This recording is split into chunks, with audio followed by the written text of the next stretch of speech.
नमस्कार मैत्रिणींनो, कित्येक महिलांना ब्लाऊज तर शिवता येतात पण त्याची परफेक्ट फिटिंग करता येत नाही। यासाठी आपण काय करायचं आहे, ब्लाऊजचे दोन्ही पार्ट शिवून झाल्यानंतर जे आपण कडेने टिप मारतो ती सरळ साईडने टिप मारायची आहे, जेणेकरून आपले जे ब्लाऊजचे धागे निघतात ते निघणार नाहीत। आणि नंतर पलटी मारून आपल्याला टिप मारून घ्यायची आहे, जेणेकरून आपला जो किनारीचा भाग आहे तो पूर्णपणे आत दुमडला जाईल आणि धागेही निघणार नाहीत। नंतर आपल्याला काय करायचं आहे, ब्लाऊजची जी पूर्ण कंबर आहे ती मोजून घ्यायची आहे आणि ही कंबर नीट मोजून झाल्यावरती ज्या क्लायंटचा जो ब्लाऊज आहे त्याची कंबर किती आहे ती पाहून घ्यायची आहे।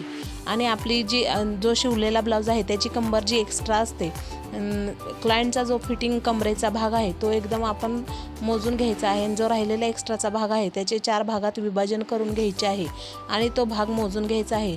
मी एक्स्ट्राचा पार्ट मोजून झाल्यानंतर माझी कंबर फिटिंग आहे ती 1 इंच आलेली होती, त्यामुळे मी खाली कमरेच्या साईडला 1 इंचाची खूण करून घेतली।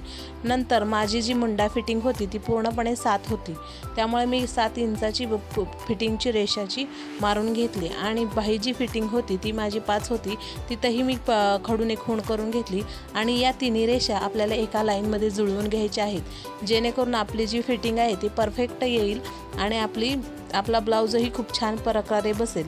काही महिला असं फिटिंगचं माप मोजून न घेता अंदाजे फिटिंग करतात, त्यामुळे त्यांचे ब्लाऊज कुठे ढगळे तर कुठे फिट होतात, त्यामुळे परफेक्ट फिटिंगसाठी हा उपाय करायचा आहे।